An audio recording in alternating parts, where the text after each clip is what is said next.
கிறிஸ்துவுக்குள்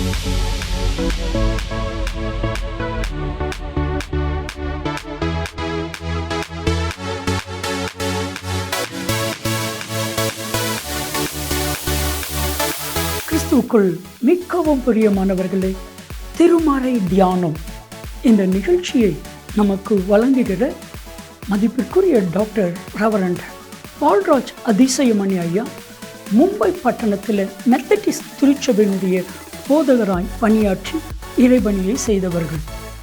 கடந்த 40 ஆண்டுகளாக இந்தியாவிலும் உலகத்தின் பல தேசங்களிலும் ஆண்டவருடைய அருள் வார்த்தையை வல்லமையாய் பிரசங்கித்து வருகிறார்கள். திருச்சபைகள், ஊழியர் நிறுவனங்கள், இன்னும் பல பகுதிகளிலே கர்த்தரால் வல்லமையாய் பயன்படுத்தப்பட்டு வருகிறார்கள். முழு வேதாமத்தை குறித்தான விளக்க உரையும் ஏறத்தாழ 125 புத்தகங்களும் கர்த்தர் அவர்களை கொண்டு எழுத வைத்திருக்கிறார்.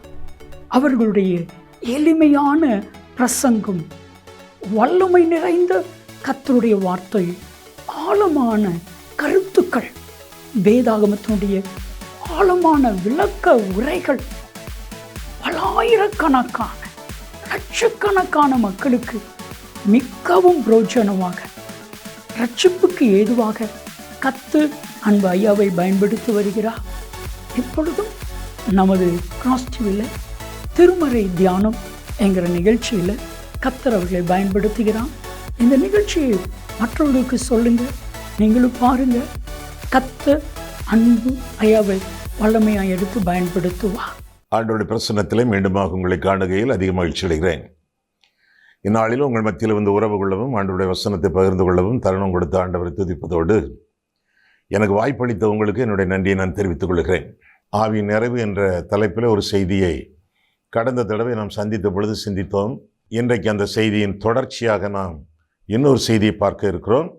அந்த தொடர்ச்சியை ஸ்தேவான் என்ற மனுஷனுடைய வாழ்க்கையிலிருந்து நாம் கற்றுக்கொள்ளப் போகிறோம். அப்போஸ்தலர் நடபடிகள் முழுவதிலுமே 2 பெரிய ஊழியக்காரர்கள், 2 அப்போஸ்தலர்கள். ஒருவன் பேதுரு, அடுத்தவன் பவுல். இந்த 2 பேருடைய ஊழியத்தையும் இணைக்கக்கூடிய ஒரு பாலமாக விளங்கக்கூடிய ஒரு பாலம். அந்த பாலத்திற்கு கீழே 2 தூண்கள், 2 தூண்களால் தாங்கி பிடிக்கப்பட்ட பாலம். அந்த 2 தூண்களிலே ஒரு தூண் ஸ்தேவான், இன்னொரு தூண் பிலிப்பு. இவர்களை குறித்து வரிசையாக நாம் சிந்திக்கப் போகிறோம். இன்றைய நாளிலே ஆவியின் நிறைவின் 3வது செய்தி ஸ்தேவான் வாழ்க்கையிலிருந்து நாம் கற்றுக்கொள்ளப் போகிற செய்தியாகும். அதற்கு முன்பாக அப்போஸ்தலர் 6ஆம் அதிகாரம் பாருங்கள். அப்போஸ்தலர் 6ஆம் அதிகாரத்தில் சில வசனங்களை நான் வாசித்துவிட்டு இந்த செய்தியை நாம் தொடர்வோம். அப்போஸ்தலர் 6. அந்நாட்களிலே சீஷர்கள் பெருகின போது கிரேக்கரானவர்கள் தங்கள் விதவைகள் அன்றாட விசாரணையில் திட்டமாய் விசாரிக்கப்படவில்லை என்று எபிரேயருக்கு விரோதமாய் முறுமுறுத்தார்கள். அப்பொழுது 12 சீஷர் கூட்டத்தை வரவழைத்து, நாங்கள் தேவ வசனத்தை போதியாமல் பந்தி விசாரணை செய்வது தகுதியல்ல. ஆதலால் சகோதரரே, பரிசுத்த ஆவியும் ஞானமும் நிறைந்து நற்சாட்சி பெற்றிருக்கிற 7 பேரை உங்களில் தெரிந்து கொள்ளுங்கள். அவர்களை இந்த வேலைக்காக ஏற்படுத்துவோம் என்று சொல்லி தெரிந்து கொள்ளப்பட்ட 7 பேரிலே ஒருவன், பாதிக்கப்பட்ட 7 பேரிலே ஒருவன், பரிசுத்த ஆவியானவரால் நிரப்பப்பட்ட 7 பேரிலே ஒருவன் ஸ்தேவான் என்று அவனை குறித்து நம் வேதத்திலே நாம் வாசிக்கிறோம். ஸ்தேவான் தன்னுடைய வாழ்க்கையிலே ஆரம்பத்தில் ஆவியானவரால் நிரப்பப்பட்டவன். அவனுடைய வாழ்க்கையிலே இறுதியிலும் ஆவியானவரால் நிரப்பப்பட்டே மரித்தான் என்று சொல்லி வேதத்திலே வாசிக்கிறோம். ஆவியின் நிறைவை அனுதினமும் காத்துக்கொண்டு ஆதி முதல் அந்த வரை தன்னுடைய ஜீவியத்திலே பரிசுத்த ஆவியானவருடைய நிறைவிலே வாழ்ந்தவன் ஸ்தேவான் என்று சொன்னால் அந்த கூற்று மிகையாகாது. எப்படி? 6ஆம் அதிகாரம் பாருங்கள், 3ஆம் வசனம். ஆதலால் சகோதரரே, பரிசுத்த ஆவியும் ஞானமும் நிறைந்து நற்சாட்சி பெற்றிருக்கிற 7 பேரை உங்களில் தெரிந்து கொள்ளுங்கள். அவர்களை இந்த வேலைக்காக ஏற்படுத்துவோம். நாங்களோ ஜெபம் பண்ணுவதிலும் தேவ வசனத்தை போதிக்கிற ஊழியத்திலும் இடைவிடாமல் தரித்திருப்போம் என்றார்கள். இந்த யோசனை சபையார் எல்லாருக்கும் பிரியமாயிருந்தது. அப்பொழுது விசுவாசமும் பரிசுத்தாவியும் நிறைந்தவனாகிய ஸ்தேவானையும், விசுவாசத்தினாலும் பரிசுத்தாவியினாலும் நிறைந்த ஸ்தேவான், ஆரம்பத்திலே அவன் அறிமுகப்படுத்தப்படும் பொழுது ஆவியினால் நிறைந்தவன் என்று அறிமுகப்படுத்தப்படுகிறான்.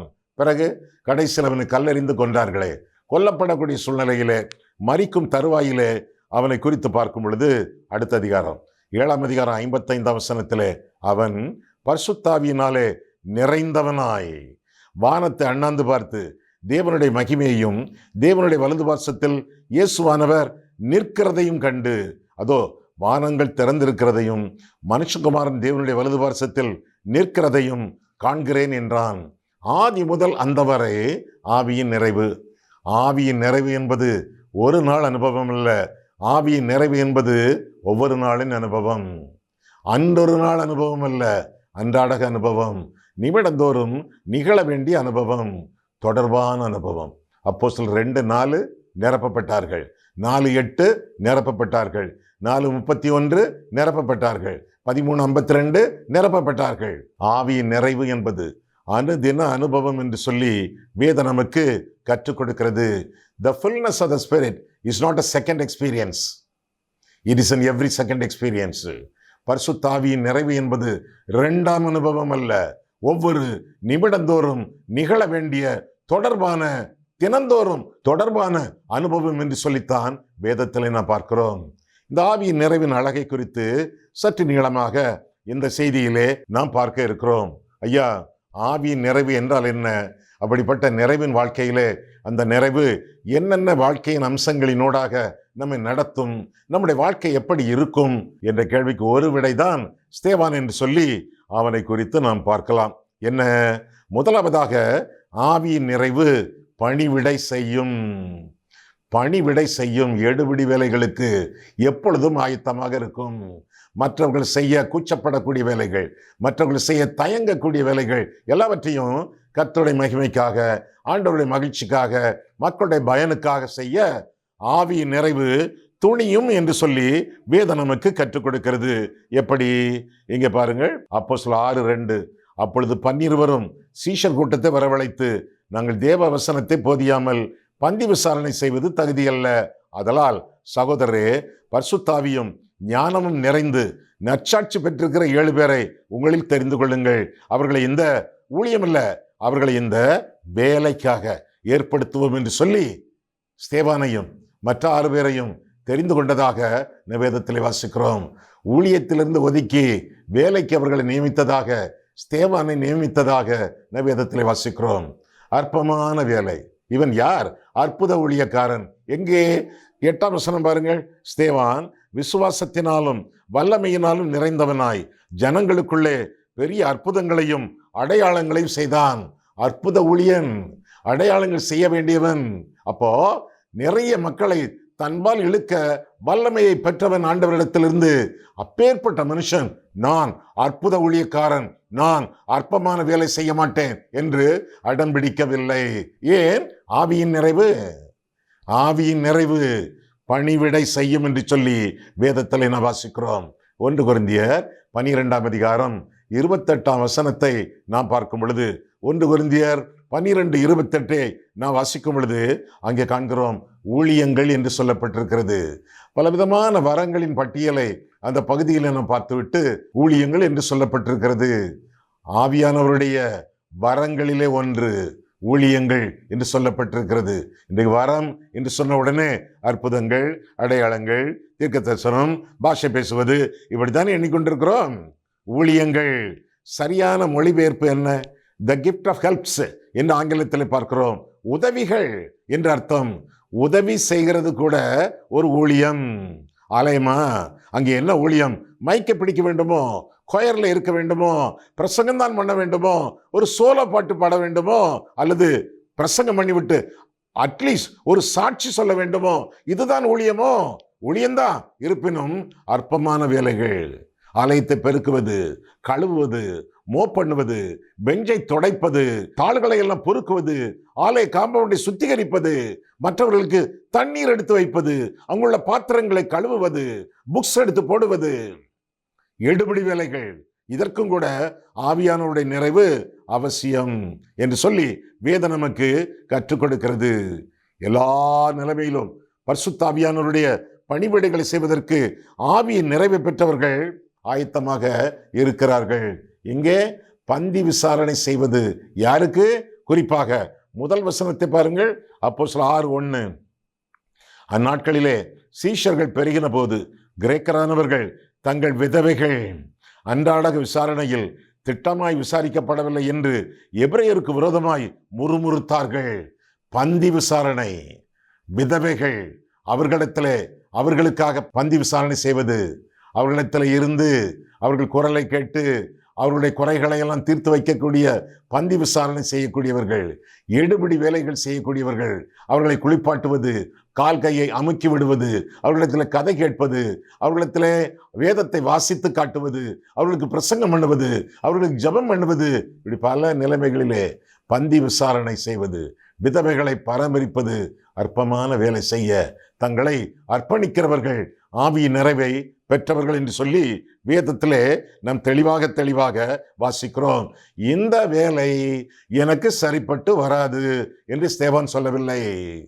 அற்புத ஊழியம் செய்ய முடியும், அற்பமான வேலை செய்ய முடியும், மேடையில் நின்று முழங்க முடியும், திரைமறைவிலே திருப்பணி செய்யவும் நான் ஆயத்தமாக இருக்கிறேன் என்று சொல்லி அற்புத ஊழியத்திற்கும் அற்பமான வேலைக்கும் தன்னை ஆயத்தப்படுத்தி ஆண்டவருக்காக பணிவிடை செய்ய அர்ப்பணித்து வந்தவன் ஸ்தேவான்.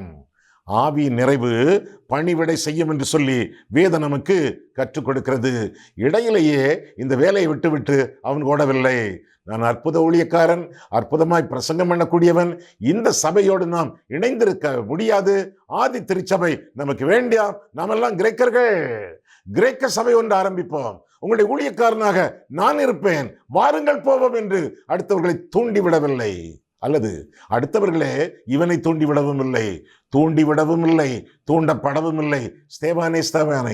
ஸ்தேவானே, ஆவியானவர் உனக்குள்ளே உண்டு, ஞானம் உனக்குள்ளே உண்டு, விசுவாசம் உனக்குள்ளே உண்டு, வல்லமை உனக்கு உண்டு, நீ எங்களுடைய இரத்தத்தின் இரத்தம், ஒரு சபை ஆரம்பி, நாங்கள் வருகிறோம் என்று அவர்களும் இவனை தூண்டிவிடவும் இல்லை, தூண்டப்படுவதற்கு தன்னை ஒப்பு கொடுக்கவும் இல்லை. காரணம் ஆவியின் நிறைவு. ஆவியினால் நிரப்பப்படுகிறவர்கள் ஒத்துழைப்பார்கள், உதவி செய்வார்கள். Deacon, one of the 7 deacons in the early church, ஸ்தேவான் 7 பந்தி விசாரிப்புக்காரர்கள், உதவிக்காரர்களிலே ஒருவன் என்று சொல்லி வேதத்திலே வாசிக்கிறோம். டீக்கன் என்ற வார்த்தை கிரேக்க மொழியிலே டயக்கனாஸ் என்ற வார்த்தை, அதனுடைய மொழிபெயர்ப்பு உதவி செய்கிறவர். உதவி செய்வதற்கு தன்னை ஒப்புக் கொடுக்க ஆயத்தமாயிருப்பதாக நாம் வேதத்திலே வாசிக்கிறோம். ஆவியானவரை பெற்ற எல்லாருமே தலைகளாக திடீரென்று பெரிய வேஷம் போட முடியாது, பெரிய ஊழியம் என்று சொல்லி அங்கே மேடையில் நின்று முழங்க முடியாது.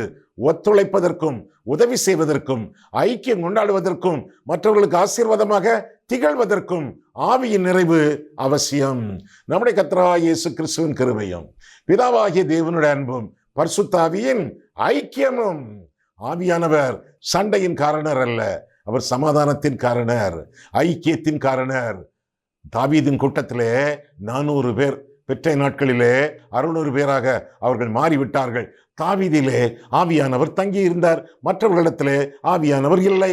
திடீரென்று ஒரு நாள் ஆவியானவர் அமாசாய் என்ற ஒரு மனிதன் மேல் இறங்கிவிட்டார். இறங்கிய உடனே அவனுக்கு எப்படி இருக்கும் சந்தோஷம், புதிய அனுபவம் அல்லவா. உடனே ஓடோடி வந்து தாவீதினிடத்தில் வந்து தன்னுடைய சாட்சியை சொல்லி முறையிடவில்லை. தாவீதே, நீர் ஆவியானவரை பெற்றவர், நீர் ஒரு தலைவராக இருக்கிறீர்.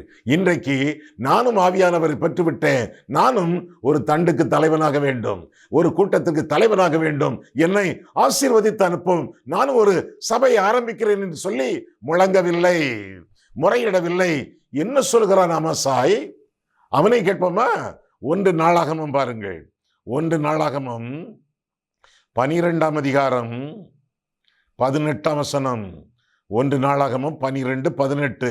அப்பொழுது அதிபதிகளுக்கு தலைவனான அமாசாயின் மேல் ஆவி இறங்கினதினால் அவன், தாவீதே, நாங்கள் உம்முடையவர்கள், ஈசாயின் குமாரனே, உமது பட்சமாயிருப்போம், உமக்கு சமாதானம், சமாதானம், உமக்கு உதவி செய்கிறவர்களுக்கும், இதான் டீக்கன், டயக்கனாஸ், உதவி செய்கிறவர்களுக்கும் சமாதானம், உம்முடைய தேவன் உமக்கு துணை நிற்கிறார் என்றான். அப்பொழுது தாவீது அவர்களை சேர்த்து கொண்டு அவர்களை தண்டுக்கு தலைவனாக்கினான் என்று சொல்லி வேதத்திலே வாசிக்கிறோம். தாவீதே, நீர் ஆவியை பெற்றவர், நானும் ஆவியை பெற்றவன், உமக்கு சமாதானம், உமக்கு துணை நிற்கிறவர்களுக்கு சமாதானம், உமக்கு உதவியாய் நிற்பேன், துணை நிற்பேன், தொண்டு செய்வேன். தொண்டு செய்யக்கூடிய மக்களை தூய ஆவியானவர் தேடுகிறார். பரிசுத்த ஆவியின் நிறைவு என்பது பணிவிடையின் நிறைவு, பணிவிடை செய்யக்கூடிய ஆர்வத்தை தரக்கூடிய நிறைவு என்று சொல்லி வேதம் நமக்கு தெளிவாக கற்றுக் கொடுக்கிறது.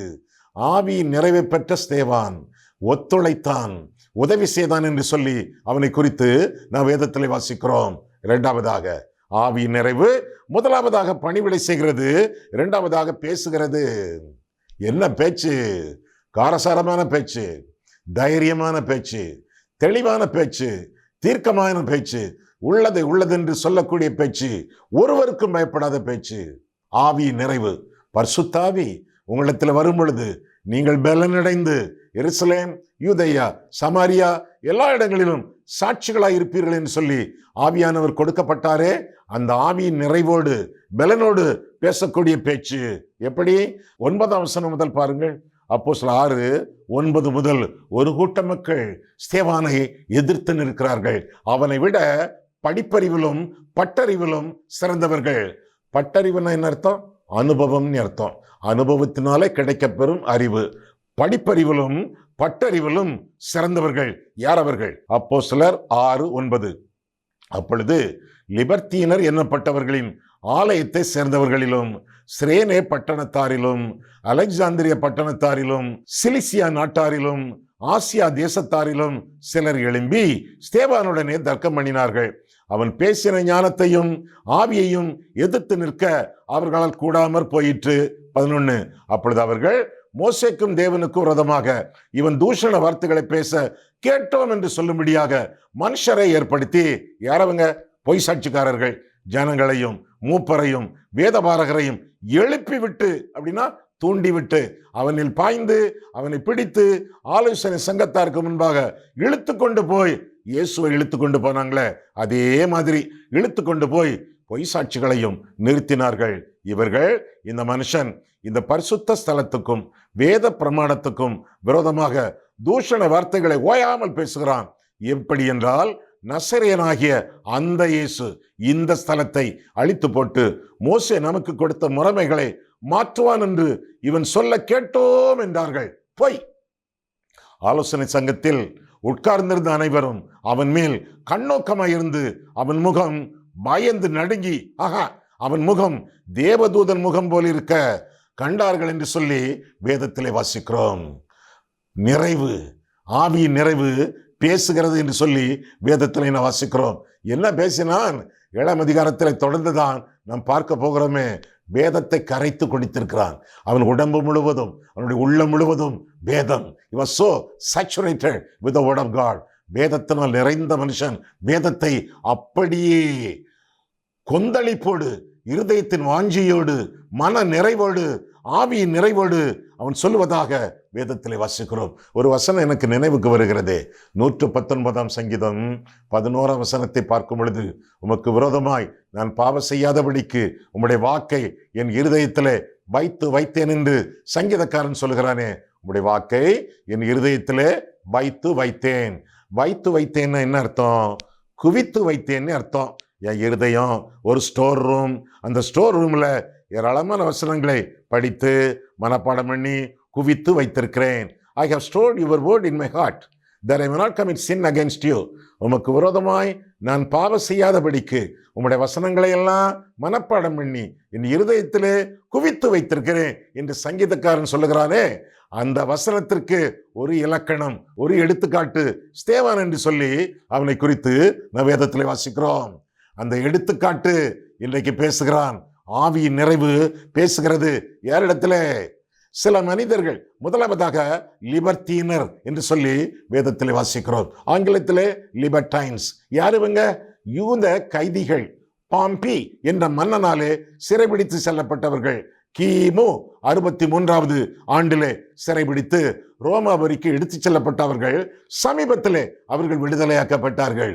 விடுதலையாகி வேங்கைகளைப் போல வெளியே வந்து சீறிக்கொண்டு நிற்கிறார்கள். எங்களை இவ்வளவு நாள் சிறைப்பிடித்தார்களே, யாரை பழி வாங்கலாம், யாரிடத்திலே நம்முடைய கோபத்தையும் கொந்தளிப்பையும் காட்டலாம், யாரை கொல்லலாம் என்ற வெறியோடு வந்து நிற்கிறார்கள். யாரவர்கள்? லிபர்த்தீனர். அவர்களோடு ஸ்தேவான் பேசுகிறானே, அந்த பேச்சு எப்படி இருக்க போகிறது? திரும்ப தொடர்ந்து நாம் பார்க்கும் பொழுது யாரிடத்துல என்றால் சிரேனே பட்டணத்தார் என்று அங்கு சொல்லப்பட்டிருக்கிறது. சிரேனே பட்டணத்தார் யார் அவங்க? ஆப்பிரிக்கா கண்டத்தை சேர்ந்தவர்கள் கருப்பர்கள் கொஞ்சம் மந்த புத்தி உள்ளவர்கள் என்று சொல்கிறார்களே, தாழ்வு மனப்பான்மையோடு, இன்ஃபீரியாரிட்டி காம்ப்ளெக்ஸ், தாழ்வு மனப்பான்மையோடு வாழக்கூடிய மனிதர்கள் தங்களை யாரும் மதிக்கவில்லையே என்று சொல்லி அவர்களுக்கு தாழ்வு மனப்பான்மை உண்டு, தாங்கோனா கோபமும் உண்டு. அப்படிப்பட்ட கோபக்கார கருப்பின மக்கள், மந்த புத்தி உள்ளவர்கள், அவர்களிடமும் ஆவியின் நிறைவு பேசுகிறது. ஸ்தேவான் பேசுகிறான். என்ன பேசினான்? கொஞ்சம் கழிச்சு பார்ப்போமே. திரும்ப அலெக்சாந்திரிய தேசத்தார், அலெக்சாந்திரிய பட்டணத்தாரும் பேசுகிறார்கள். கல்வி நிபுணர்கள் என்று சொல்லி அவர்களை குறித்து பார்க்கிறோம். தர்க்க சாஸ்திரம் அவர்கள் மூலமாக பிறந்தது என்று சொல்லக்கூடியவர்கள் உண்டு. அறிவுள்ளவர்கள், பெரிய புத்திசாலிகள், ஞானிகள், அவர்களோடும் ஆவியின் நிறைவு பேசுகிறது. ஸ்தேவான் பேசுகிறான். அதற்கு பிறகு சிலிசியா, ஆசியாவில் உள்ளது. நம்ம ஊருக்காரங்க மாதிரி, நம்ம ஆசியா தானே, ஆசியா கண்டத்தை சேர்ந்தவர்கள், ஆசியா தேசத்தை அவர்கள் சேர்ந்தவர்கள். அவர்கள் தத்துவ ஞானிகள், தத்துவ ஞானிகள். அவர்களைப் போல அறிவாளிகள், ஞானிகள் உலகத்தில் பார்ப்பது கிடையாது. நாங்கள் எல்லாம் படிக்கும் பொழுது 2 விதமான தத்துவங்களை பிரதானமாக நாங்கள் கற்றோம். ஏராளமான தத்துவங்கள் உண்டு, மெனி கைண்ட்ஸ் ஆஃப் பிலாசபிஸ். அதுல முக்கியமான 2 தத்துவங்கள் என்ன தெரியுமா? எங்களுடைய இறையியல் கல்வியிலே ஒன்று வெஸ்டர்ன் பிலாசபி, மேற்கத்திய தத்துவம். இன்னொன்று வெஸ்டர்ன் ஈஸ்டர்ன் ஒன்று இருக்கணுமே, அப்படி இல்லை. 2வதாக இந்தியன் பிலாசபி, 2வதாக இந்திய தத்துவம். 2 முக்கியமான தத்துவங்கள். எங்கே? ஆசியாவிலே இந்திய தத்துவம். தத்துவ ஞானிகளும் இங்கே ஸ்தேவானோடு பேசியதாக, போராடியதாக நாம் இங்கே பார்க்கிறோம். அவர்களோடு ஸ்தேவான் பேசுகிறான். யாரிடமெல்லாம் ஸ்தேவான் பேசுகிறான்? ஆவியின் நிறைவு பெற்ற ஸ்தேவான் யாரிடமெல்லாம் பேசுகிறான்? அங்கே கருப்பர்கள், பழிவாங்க துடிக்கிறவர்கள், லிபர்டீனர், அவர்களோடு பேசுகிறான். அது மட்டுமல்ல, மந்த புத்தி உள்ளவர்கள், ஆப்பிரிக்கா கண்டத்தை சேர்ந்தவர்கள், அவர்களோடு பேசுகிறான். அது மட்டுமல்ல, கல்வி நிபுணர்கள், அலெக்சாந்திரியா பட்டணத்தை சேர்ந்தவர்கள். அது மட்டுமல்ல, தத்துவ ஞானிகள், ஆசியாவை சேர்ந்தவர்கள், சிலிசியா நாட்டார், பவுலுடைய சொந்த ஊர், அந்த ஊரை சேர்ந்தவர்களும் அந்த நாட்டாரும் பேசினதாக பார்க்கிறோம். சரி, இப்படி பலவிதமான மக்கள் ஸ்தேவானோடு பேசுகிறார்களே. ஸ்தேவான் ஒரு இளைஞன், பந்தி விசாரிப்புக்காரன், சாதாரணமான ஒரு குடிமகன். அவன் எப்படி பேசுகிறான்? அதற்கு பிரதியுத்தரமாக 10ஆம் வசனம் பாருங்கள். ஸ்தேவான் அவன் பேசின ஞானத்தையும் ஆவியையும் எதிர்த்து நிற்க அவர்களால் கூடாமற் போயிற்று என்று சொல்லி வேதத்திலே வாசிக்கிறோம். பேசுகிறவர் நீங்கள் அல்ல, உங்களுக்குள்ளே இருக்கக்கூடிய ஆவியானவர் என்றெல்லாம் வேதத்திலே வாசிக்கிறோம். ஆவிக்கு முன்பாக எதிர்த்து நிற்கிறவன் யார்? ஆவியானவரால் நிரப்பப்பட்ட ஸ்தேவான் பேசுகிறான். அவருடைய பேச்சையும் அவருடைய ஞானத்தையும் எதிர்த்து நிற்க யாராலும் கூடாமற் போயிற்று என்று சொல்லி வேதத்திலே வாசிக்கிறோம். என்ன பேசுகிறான்? 7ஆம் அதிகாரம் பாருங்கள். நீளமான அதிகாரம், நீளமான பிரசங்கம். எப்படி ஆரம்பிக்கிறான் அந்த பிரசங்கத்தை ஸ்தேவான்? 1ஆம் வசனம் 7:1. பிரதான ஆசாரியன் அவனை நோக்கி, காரியம் இப்படியா இருக்கிறது என்று கேட்டான். அதற்கு அவன், எவன்? ஸ்தேவான். அதற்கு அவன், சகோதரரே, பிதாக்களே, கேளுங்கள். சகோதரரே என்று ஆரம்பிக்கிறான். சத்துருக்களே என்று ஆரம்பிக்கவில்லையே, பிதாக்களே என்று சொல்லுகிறான். பிசாசு பிடித்தவர்களே என்று சொல்லவில்லையே, சகோதரரே. எப்படி ஆரம்பிக்கிறான்? கனிவோடு ஆரம்பிக்கிறான். எப்படி முடிக்கிறான்? அதையும் பார்க்க வேண்டுமே. கனிவோடு ஆரம்பிக்கக்கூடிய அவன் எப்படி முடிக்கிறான்? 51ஆம் வசனம்.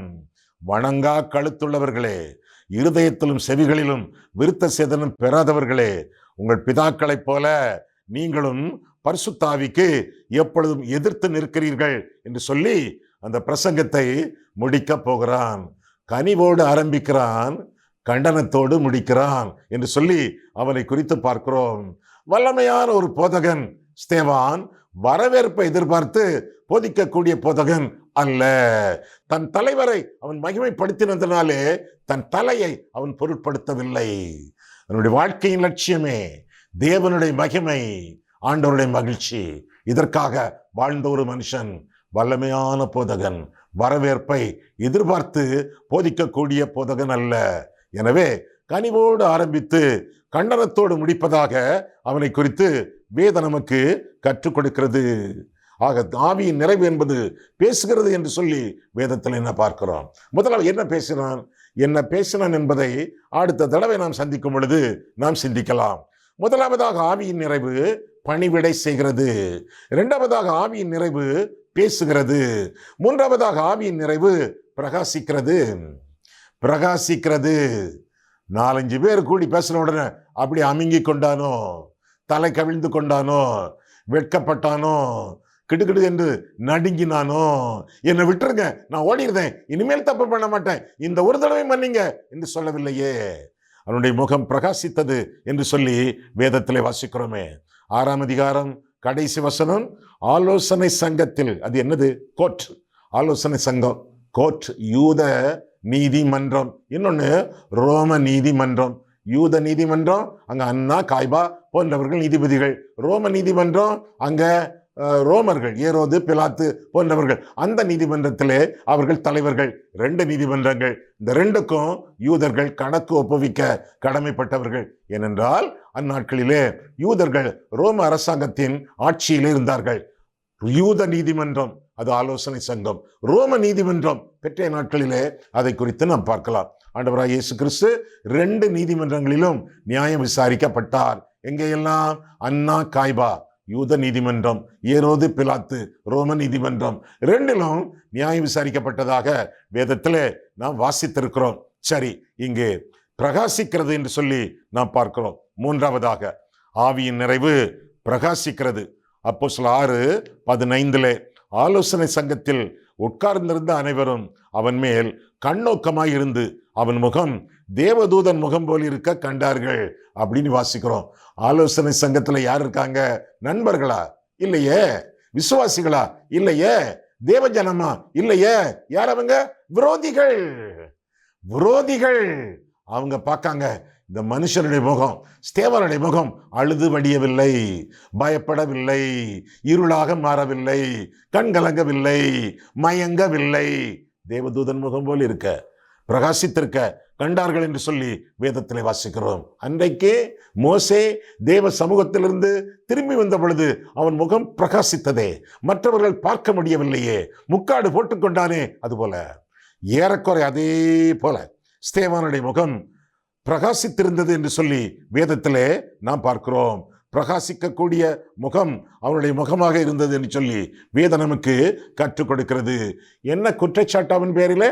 அவன் பேரிலே இவன் மோசேக்கு விரோதமாக பேசினான். முகமோ மோசேயின் முகம் போல பிரகாசித்திருக்கிறது. இவன் தேவனுக்கு விரோதமாக பேசினான். பார்த்து விடுவோமே என்ன சொன்னாங்க என்று சொல்லி வேதத்திலிருந்தே வாசித்து விடுவோம். 13ஆம் வசனம், பொய் சாட்சிகளையும் நிறுத்தினார்கள். இவர்கள், இந்த மனுஷன் இந்த பரிசுத்த ஸ்தலம், ஆலயம், பரிசுத்த ஸ்தலத்துக்கும் வேத பிரமாணத்துக்கும், அப்படின்னா பைபிள், வேத பிரமாணத்திற்கும் விரோதமாக தூஷண வார்த்தைகளை ஓயாமற் பேசுகிறான். பிறகு எப்படி என்றால், நசரேயனாகிய அந்த இயேசு இந்த ஸ்தலத்தை, அது என்ன இடம், தேவாலயம், அழித்து போட்டு மோசே நமக்கு கொடுத்த முறைமைகளை மாற்றுவார் என்று. முறைமைகள்னா சடங்காச்சார காரியங்கள், எல்லா காரியங்களும், குறிப்பாக விருத்த சேதனம். மோசே நமக்கு கொடுத்த முறைமைகளை மாற்றுவார் என்று இவர்கள் சொல்ல கேட்டோம் என்றார்கள் என்று வாசிக்கிறோம். இதெல்லாம் அவனுக்கு எதிராக வைக்கப்பட்ட குற்றச்சாட்டுகள்.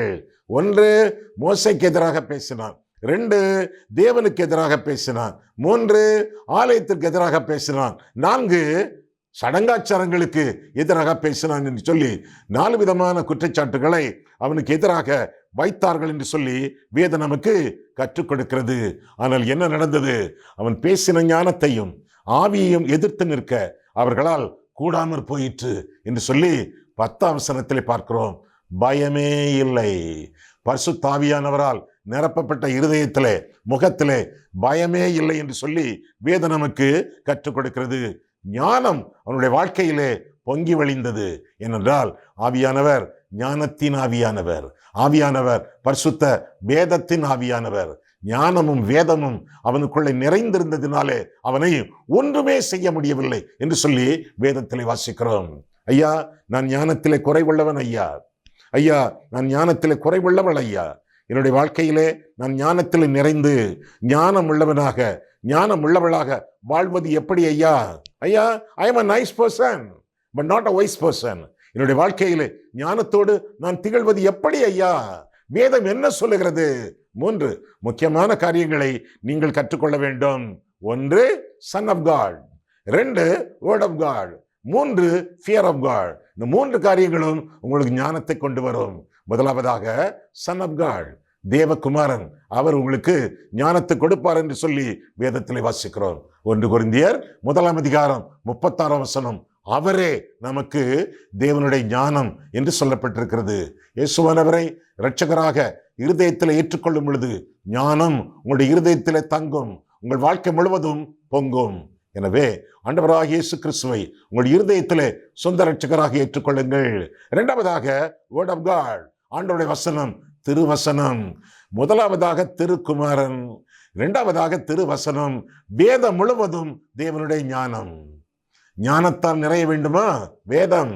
சங்கீதம் 119, 98, 99, 100 சத்துருக்களை பார்க்கலும், முதியோர்களை பார்க்கலும், போதகர்களை பார்க்கலும் ஞானவான்களாக திகழ வேண்டும் என்றால் வேதம் என்று சொல்லப்பட்டிருக்கிறது. வேதத்தினால் நிறைந்த வாழ்க்கை நம்முடைய வாழ்க்கையாக இருக்கும் என்றால் ஞானத்தினால் நிறைந்த வாழ்க்கையாக நம்முடைய வாழ்க்கை இருக்கும். முதலாவதாக திருக்குமாரன், இரண்டாவதாக திருவசனம், மூன்றாவதாக தேவ பயம், தேவனுக்கு பயப்படுகிற பயம். தொடங்கினால் நீங்கள் முடித்து விடுவீர்களே இந்த வசனத்தை. கர்த்தருக்கு பயப்படுதலே சொல்லிட்டீங்களா? ஞானத்தின் ஆரம்பம். கர்த்தருக்கு பயப்படுதல், இதுவே ஞானத்தின் ஆரம்பம் என்று அறிந்து கொண்டு ஆண்டவருக்கு பயப்படக்கூடிய பயத்திலே வாழ வேண்டியது கடமையாகும். தேவனுக்கு பயப்படக்கூடிய பயம் என்பது அச்சம் அல்ல, நடுக்கம் அல்ல, திகில் அல்ல, மருள் அல்ல. தேவனுக்கு பயப்படக்கூடிய பயம் என்பது தேவ பயபக்தி. பயம் என்பது பயபக்தி, தேவனுக்கு கீழ்ப்படிதல். ஆண்டவருக்கு பயப்படுகிறவர்கள் ஆண்டவருக்கு கீழ்ப்படிந்து வாழ்வார்கள். ஒவ்வொரு வசனத்திற்கும், ஆண்டவருடைய ஒவ்வொரு சித்தத்திற்கும், the word of God is the will of God, தேவ வசனத்திற்கு, அதாவது தேவ சித்தத்திற்கு ஒவ்வொரு நாளும் கீழ்ப்படிந்து வாழக்கூடிய கீழ்ப்படிதலின் வாழ்க்கையை நமக்கு ஆசீர்வாதத்தை கொண்டு வரும். தேவ ஞானத்தினாலே நிரப்பப்படுவோம். பிரகாசம் உள்ள வாழ்க்கை இந்த உலகத்திலே நிச்சயமாக வாழ்வோம். ஆக முதலாவதாக ஆவியின் நிறைவு பணிவிடை செய்யும். எந்த பணிவிடை செய்ய ஆயத்தமாக இருக்கிறீர்களா? ஆவியின் நிறைவு அச்சமின்றி பேசும், வைராக்கியமாக, பக்தி வைராக்கியத்தோடு பேசும். மூன்றாவதாக ஆவியின் நிறைவு நம்முடைய வாழ்க்கையிலே ஒரு பிரகாசத்தை கொண்டு வரும். நம்முடைய சாட்சியினால் மற்றவர்கள் கவர்ந்து இழுக்கப்படுவார்கள். அப்பேற்பட்ட வாழ்க்கை நம்முடைய சொந்த வாழ்க்கையாக இருக்க வேண்டும். இத்தோடு முடிந்ததா? இல்லை, இந்த செய்தி இன்னும் தொடரப்போகிறது. கண்களை மூடுவோம், கர்த்தரை பார்ப்போம். அன்புள்ள ஆண்டவரே, உம்முடைய வசனங்களை ஆராயவும், எங்கள் வாழ்க்கையை ஆராயவும், உம்முடைய சந்நிதியில் எங்களை வழிநடத்தினீர். அதற்காக நன்றி செலுத்துகிறோம் சுவாமி. ஆவியின் நிறைவின் சில அம்சங்களை ஸ்தேவானுடைய வாழ்க்கையிலிருந்து நாங்கள் கற்றோம். அதற்காக உமக்கு ஸ்தோத்திரம் ஆண்டவரே. எந்த விதமான பணிவிடைகளையும் இயேசுவின் நாமத்திற்காக, மற்றவர்களுடைய பிரயோஜனத்திற்காக நாங்கள் செய்யத்தக்கதாக, அப்பிரயோஜனமான ஊழியக்காரர்கள் நாங்கள் செய்யத்தக்க கடமையை மாத்திரம் செய்தோம் என்று சொல்லி நாங்கள் வாழ எங்களுக்கு உதவி செய்யும். ஆவியின் நிறைவு வல்லமையாய் பேசுமே. எனவே கர்த்தாவே, எந்த அச்சமோ நடுக்கமோ இன்றி ஆண்டவருக்கான வைராக்கியமான விசுவாசிகளாக பேசத்தக்கதாக ஆண்டவரே எங்களுக்கு நீர் உதவி செய்யும். பிரகாசமான சாட்சிகளாக நாங்கள் ஜீவிக்கத்தக்கதாக, நற்காட்சியின் நற்கந்தங்களாக நாங்கள் ஜீவிக்க எங்களுக்கு உதவி செய்யும். எங்களோடு தொடர்ந்து நீர் எங்களோடு பேசும். இயேசு கிறிஸ்துவின் நாமத்தில் ஜெபிக்கிறோம் பிதாவே, ஆமென்.